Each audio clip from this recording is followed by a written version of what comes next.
It was the peak of summer in 2018 when three college friends, Mark, Emily, and Jason, set out for what was supposed to be a simple weekend camping trip. They were adventurous, always chasing new trails and unexplored places, and this time, their curiosity led them to Blackpine Woods, a stretch of forest locals rarely entered. While nearby hiking spots were popular and well documented, Blackpine carried a reputation. Stories of people going missing, strange lights at night, and whispers of an old, forgotten settlement hidden somewhere inside. The friends, laughing off the tales as nothing more than folklore, packed their tents, gear, and cameras, ready to prove the legends wrong. When they arrived at the edge of the forest, everything seemed normal. The air was crisp, the sun filtered through the treetops, and birds echoed in the distance. They recorded videos, joking that they were ghost hunters, about to uncover the truth of Blackpine. Their final known footage, later found on Emily's social media, showed them smiling, mapping out where they would camp, near a small creek deep inside the woods. No one could have guessed it would be the last time they were ever seen alive. By the following day, family members grew uneasy when none of the friends returned calls or texts. At first, it was brushed off as poor cell reception in the dense forest, but unease turned to fear when another day passed with complete silence. The group was responsible, not the type to vanish without warning. Parents contacted local authorities, and by the next morning, search teams were mobilized. When rescuers located the campsite, they were met with an unsettling sight. The tents were pitched, sleeping bags unrolled, and the fire pit was cold but intact, as if it had been abandoned suddenly in the middle of the night. Even more disturbing, the friends' food supplies and water bottles were still neatly arranged, untouched. Their belongings, phones, cameras, and journals, were scattered on the ground, but there was no blood, no sign of a struggle, and no tracks leading away. It was as if the three had simply stood up and vanished into the trees. What confused investigators most was the eerie silence of the forest itself. Even the rescue dogs acted strangely, barking into the distance and then refusing to move forward. Searchers described feeling watched, as if unseen eyes followed them wherever they stepped. Despite days of combing through the woods, calling out the missing friends' names, there was nothing. No footprints, no discarded items, no signs of life. Just the chilling emptiness of Blackpine Woods, swallowing them whole. The search for the missing friends quickly became one of the largest operations the small town had ever seen. Dozens of officers, park rangers, and volunteers flooded the edges of Blackpine Woods, armed with flashlights, thermal cameras, and tracking dogs. They formed human chains, combing through every thicket and ravine. Helicopters circled overhead, scanning with infrared, but not a single heat signature was detected beyond the known paths. It was as if the forest had swallowed all trace of Mark, Emily, and Jason, leaving behind only silence. Strangely, the rescue dogs were the first to indicate that something was not right. When handlers brought them to the campsite, the dogs picked up a scent trail leading into the trees. But only for a short distance. Then, without explanation, the trail simply stopped. No footprints, no torn clothing, no sign of struggle. The dogs would bark into the emptiness, growl at nothing, and then whine in confusion. Several handlers later admitted they had never seen their animals act so unnerved during a search. Day after day, the search crews pushed deeper, but the deeper they went, the stranger things became. Compass needles spun erratically, radios crackled with static, and even GPS devices lost their signals in certain areas. Volunteers swore they heard faint voices calling their names, but when they ran toward the sound, They found nothing but dense fog hanging low between the trees. Some claimed to see flickering lights in the distance, like lanterns swaying, but when approached, they would vanish instantly. The local sheriff, who had led dozens of searches in his career, confessed privately that this one felt different.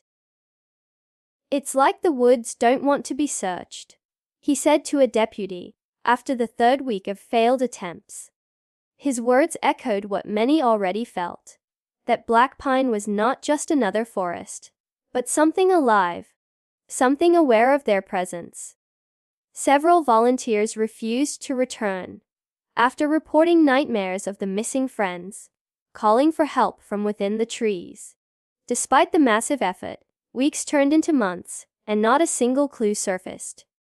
No bones, no clothing, no personal items beyond what was left at the campsite. Investigators began to argue among themselves. Had the group gotten lost and perished in the wilderness? Or was there something else hidden in Blackpine that the official reports refused to acknowledge? The unanswered questions only deepened the chilling reputation of the forest, and the families of the missing were left more desperate than ever. Months passed, and the case of the missing friends began to lose momentum. What had once been headline news with swarms of reporters on site slowly faded into whispers of a mystery the authorities couldn't solve. Despite countless hours of searching, no leads, no evidence, and no witnesses ever surfaced. By the end of the year, the investigation files were sealed away under the chilling label, "Cold Case." To the families, it felt like their children had been erased, as though the forest had swallowed both their bodies and their stories whole. But the questions never stopped haunting those left behind. How could three healthy, experienced young adults disappear without leaving so much as a footprint? Why was there no trace of an accident, no wild animal tracks, no signs of human foul play? Detectives quietly admitted that every logical explanation had collapsed under the weight of the evidence, or rather, the lack of it. Some officers believed the trio had stumbled upon something they weren't meant to see. Others whispered theories of cult activity in the woods, though no proof ever emerged. Families continued to demand answers, often revisiting the forest themselves. Emily's mother was known to leave lanterns at the edge of the trail, hoping her daughter might somehow see it and find her way back. Jason's brother claimed to hear his sibling's voice when he camped near the creek, though recordings captured nothing but static and distant rustling. Mark's father grew obsessed, poring over old maps, trying to uncover any sign of forgotten caves, abandoned cabins, or hidden paths that searchers may have overlooked. Locals, however, began avoiding Blackpine altogether. Hunters refused to go near it, and hikers who once explored nearby trails steered clear of its edges. In town, stories grew darker. People spoke of strange figures seen at dusk, standing silently between the trees, watching but never moving. The missing students became more than a tragedy. They became part of the forest's legend, fueling its reputation as a place where the living went in, but never came out. Authorities eventually closed the official search, citing insufficient evidence and no foreseeable leads. But the silence in their statements carried a heavier truth. They had no idea what had happened. With every passing year, the mystery deepened, until the case existed only as a painful reminder. 3 names etched in reports, photographs in dusty folders, and unanswered questions that refused to fade. And yet, even as hope waned, there remained a sense that Blackpine Woods was keeping its secret close, waiting for the right moment to reveal what it had hidden.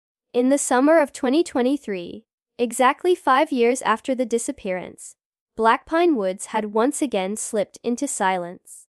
Few dared to go near it, and the missing case was spoken of only in hushed tones. But then came a group of hikers, young, adventurous, and eager to film their journey for social media. Unlike most, they weren't deterred by the forest's reputation. In fact, they were drawn to it. They had heard the stories, seen the old news clips, and decided to explore the untouched areas with the help of modern technology, a drone. At first, the flight was nothing unusual. The drone soared above the towering pines, capturing breathtaking views of endless greenery and mist curling through the treetops. The hikers laughed as they maneuvered it higher and deeper into the forest, marveling at the wilderness. No one dared to enter on foot. But then, one of them noticed something odd on the feed. A faint glow, like a flicker of light, far below the canopy. It wasn't sunlight, and it wasn't fire. It pulsed unnaturally, as if coming from a hidden source. Curiosity turned into unease as they guided the drone lower. Branches scraped against the camera, static briefly distorting the signal. But the glowing source came into view again. It seemed to be coming from the ground itself, in a part of the forest where maps showed nothing but dense undergrowth. The hikers exchanged nervous glances. There shouldn't have been any man-made structure there, yet the glow was too steady, too deliberate to be natural. As they edged closer, the outlines of something strange began to emerge beneath layers of overgrowth. At first it looked like a misshapen boulder, but as the camera tilted, it became clear. It was a roof. Weathered wood, half swallowed by moss and vines, stretched out in the shape of a small building. A cabin. But there was no record of any cabin within miles of the trail. Not in official documents. Not in ranger maps. Not even in the oldest local stories. It was as though the forest had been hiding it all along. The hikers fell silent as the drone hovered above the structure. The glow was still faintly visible, seeping from cracks in the roof. Like candlelight burning in a place that should have been abandoned decades ago. One of them whispered what they were all thinking. What if this is where they went? As the drone circled lower, the hikers could see more of the strange building, hidden beneath the forest canopy. The cabin was almost entirely consumed by nature, its roof sagging under the weight of moss, branches curling over it like skeletal fingers, and vines snaking across what little remained of the wooden walls. Windows were shattered, their frames dark with rot, yet there was an uncanny sense that the structure had not been entirely abandoned. It felt less like a ruin, and more like something the forest had deliberately hidden, as if it wasn't meant to be found. The drone's camera drifted toward the front, revealing a crooked door, still upright, but swollen with age and damp. What unsettled the hikers most was that the area around the cabin looked strangely undisturbed. No fallen branches littered the roof. No signs of decades of decay. Only a thick carpet of leaves surrounding it. It was as though the cabin had been carefully preserved, tucked away in silence, waiting for someone to stumble upon it. One of the hikers muttered nervously that it looked too intact for something left forgotten in the woods. As the drone's battery ticked down, they risked flying closer. The feed shook as the blades of the drone clipped at branches, but the camera managed to slip through a narrow gap near the roof. Inside, dust floated in the beam of light, disturbed by the drone's entrance. For a moment, the hikers thought the place was empty. Wooden beams sagged, and the floor was covered in dirt and broken glass. But then one of them noticed something odd. The remains of furniture. A table. A chair, even shelves lined against the wall. Someone had lived here once, maybe even recently. The camera panned further, and the hikers' excitement quickly shifted into dread. Against the far wall, half Buried under dust and leaves were three shapes, not bodies, at least not visibly, but objects. They were backpacks, torn, faded, but unmistakably belonging to the missing college students from 5 years earlier. A heavy silence fell over the group as they realized what they were looking at. The searchers had combed these woods endlessly and found nothing. Yet here, in a hidden cabin that wasn't supposed to exist, were the belongings of the vanished. The hikers argued about whether to alert the authorities or explore further, but the camera feed was already breaking into static. Just before the signal cut out, the drone captured one last detail. Something in the corner of the room, barely visible, a shape that didn't match the shadows. It seemed tall, rigid, and disturbingly human-like, standing perfectly still as though watching the camera. Then the screen went black. The hikers huddled around the drone's monitor, frozen by what they had just seen. At first, they tried to convince themselves it was just a trick of the light, a collapsed piece of furniture mistaken for a figure. But replaying the final seconds only deepened their unease. The shape in the corner wasn't slumped or broken. It was upright, stiff, almost as though it was standing guard. Its pale outline contrasted too sharply with the rest of the shadows. One hiker whispered, "It was looking right at us." They launched the drone again, desperate to confirm what they had seen.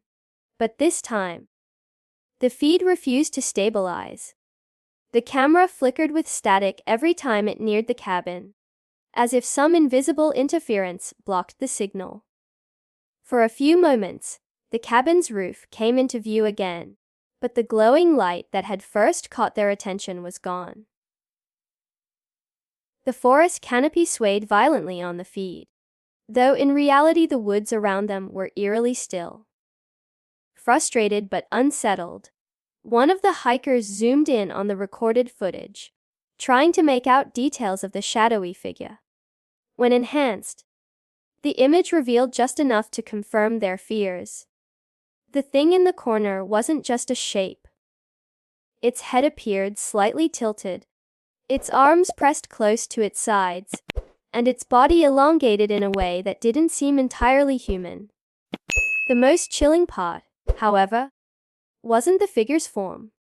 It was the faint suggestion of eyes, catching the faint glimmer of light and reflecting it straight into the lens. Tension among the group rose quickly. One argued they needed to pack up and leave immediately, insisting they had stumbled onto something they were never meant to see. Another claimed they had proof, something that could finally answer the mystery of the vanished students. But underneath the argument was a shared, unspoken truth. Whatever was in that cabin hadn't just been there.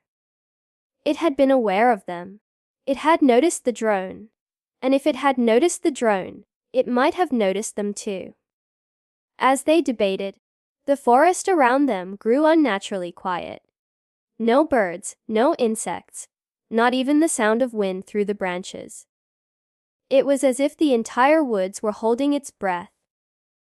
The hikers felt a heaviness settle in the air, a pressure that seemed to come from all directions at once. Then, from somewhere deep within Blackpine, a sharp sound echoed.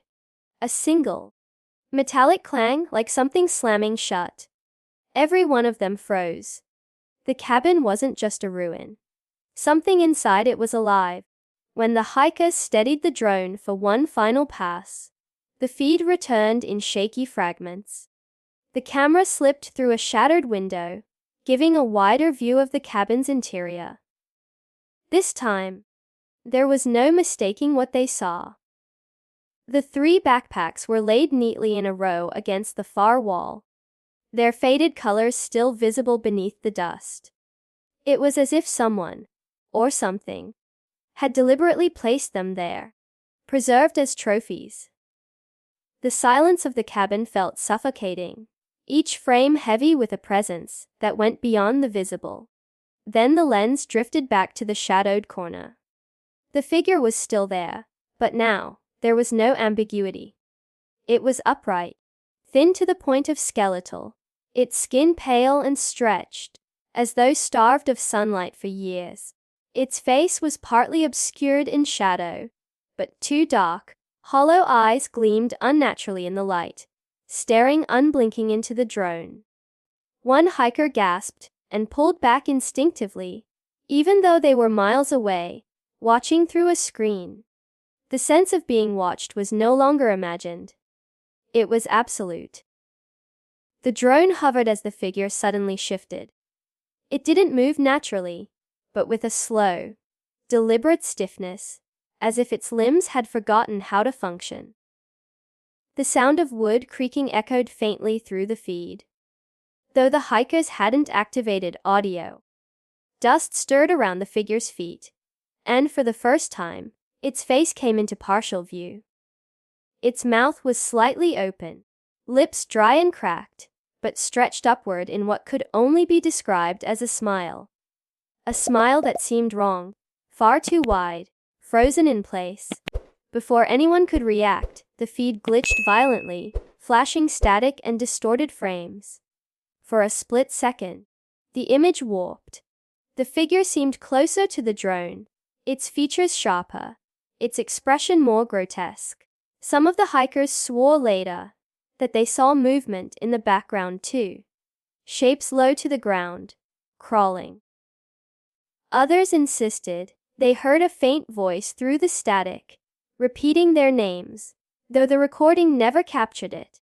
The feed stabilized just long enough for one last, horrifying image, the figure raising its hand slowly, pointing directly at the camera. The drone's battery died instantly, the screen cutting to black. The hikers sat in silence, staring at their reflections on the lifeless monitor. None of them spoke, because they all felt the same terrifying realization. Whatever was inside that cabin wasn't just aware of the drone. It knew they were watching, and if it knew that much, it might already know where to find them. To this day, the footage from that drone remains unexplained. Authorities who reviewed it dismissed the images as glitches and pareidolia, a trick of the mind when staring too long at shadows. But the hikers who captured it swear by what they saw, and none of them have ever set foot near Blackpine Woods again. The backpacks were never recovered, the cabin was never found again, and the forest has only grown denser, as if covering its secret more tightly with every passing year. Some say the figure in the cabin was one of the missing friends, twisted by years of isolation in the woods. Others believe it was something else entirely, something the forest had been hiding long before 2018. What's undeniable is that Blackpine still holds its silence. People vanish, clues are erased, and the trees seem to swallow every answer. So the question remains, were Mark, Emily, and Jason taken by something natural, or by something the forest doesn't want us to understand?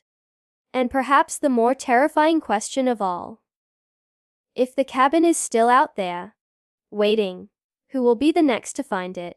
If you liked this video, don't forget to hit that like button, share it with your friends, and drop your thoughts in the comments below. Most importantly, subscribe and hit the bell icon so the next secret finds you first.